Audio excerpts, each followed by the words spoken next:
तेल आपलं गरम होईपर्यंत तुम्हाला सांगते, 2 वाघाट ही चिरून उकडून घेतले ती मिठाच्या पाण्यातून.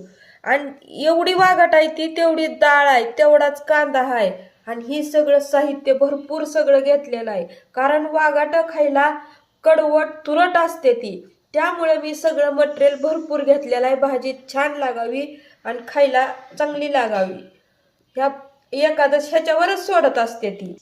तेल गरम झालेलं आहे. आता जिरे मोहरी टाकते. आता ही कांदा टाकणार आहे.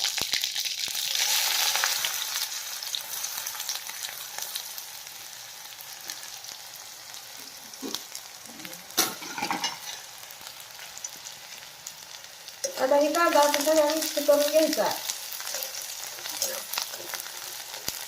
कांदा चांगला परतलाय बघा. ही भाजी बनवायची 3ऱ्या पार्ट मध्ये बघा आणि चॅनलला